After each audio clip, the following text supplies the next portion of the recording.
Effective immediately, the FDA will be notifying physicians that the use of well, let's see how we say that. Acetaminophen. Is that okay?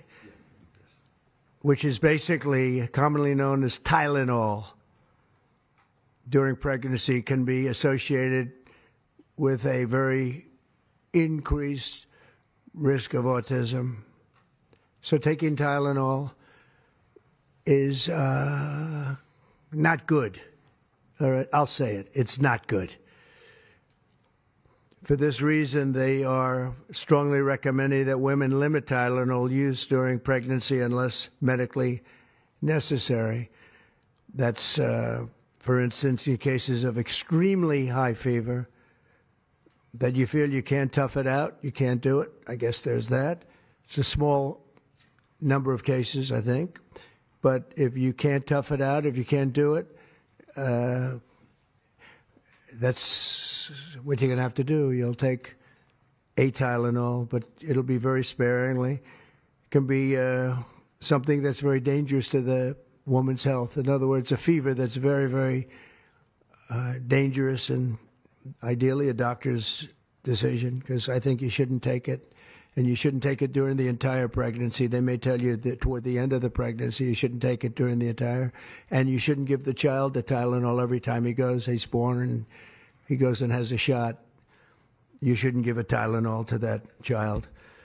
All pregnant women should talk to their doctors for more information about limiting the use of this medication while pregnant. So ideally, you don't take it at all. But if you have to, if you can't tough it out, if there's a problem, you're going to end up doing it. Because when you go from 20,000 to 10,000 and then you go to 12, you know there's something artificial. They're taking something. And by the way, I think I can say that there are certain groups of people that don't take vaccines and don't take any pills that have no autism. That have no autism. Does that tell you something? That's currently, is that a correct statement, by the way? There are some studies that suggest that, yeah, with the Amish, for example. The Amish, yeah, virtually. I heard none. See, Bobby wants to be very careful with what he says, and he should, but I'm not so careful with what I say. But you have certain groups. The Amish, as an example, they have essentially no autism. I can tell you that I'll say that they will maybe say at a little bit later date, but I think when you go for the shot, you do it over a 5-time period. Take it over 5 times or 4 times, but you take it in smaller doses and you spread it out over a period of years. And they pump so much stuff into those beautiful little babies, it's a disgrace. I don't see it. I think it's very bad. They're pumping, it looks like they're pumping into a horse.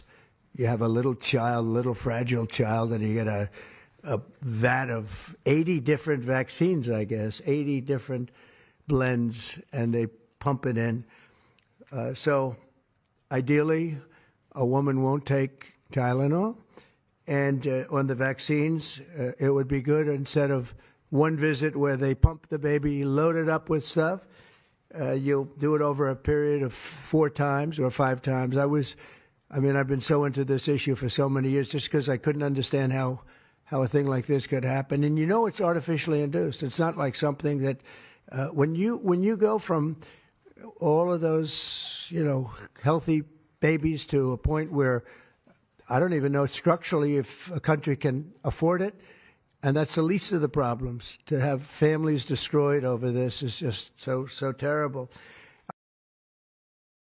I also, and we've already done this, we want no mercury in the vaccine. We want no aluminum in the vaccine. The MMR, I think, should be taken separately. This is based on what I feel, the mumps, measles, and the 3 should be taken separately.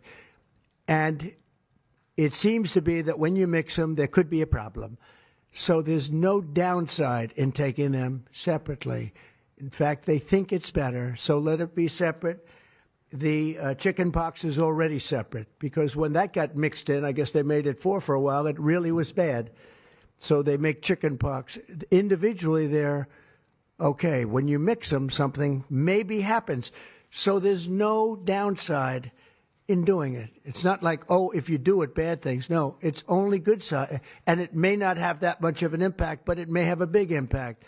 So let those be taken separately. And then hepatitis B is sexually transmitted.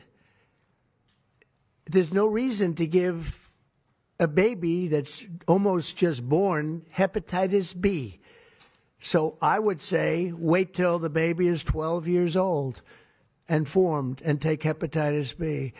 And I think if you do those things, it's going to be a whole different, it's going to be a revolution in a positive sense in the country.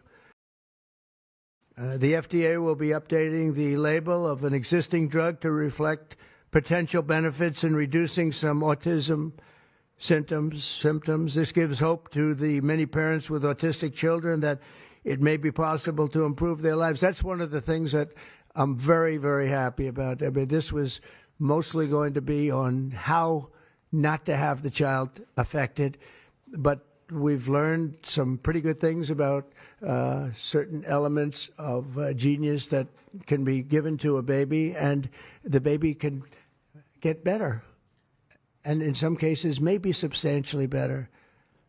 Not going to be easy, but be a lot easier if it didn't happen in the first place, as these great parents fully understand, right? And the alternative is that nothing bad can happen.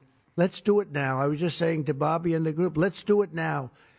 Nothing bad can happen. It can only good happen. But with Tylenol, don't take it. Don't take it.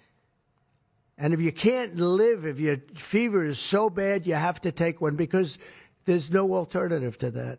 Sadly, first question, what can you take instead? It's actually, there's not an alternative to that. And as you know, other of the medicines are absolutely proven bad. I mean, they've been proven bad with the aspirins and the Advils and others, right? And they've been proven bad.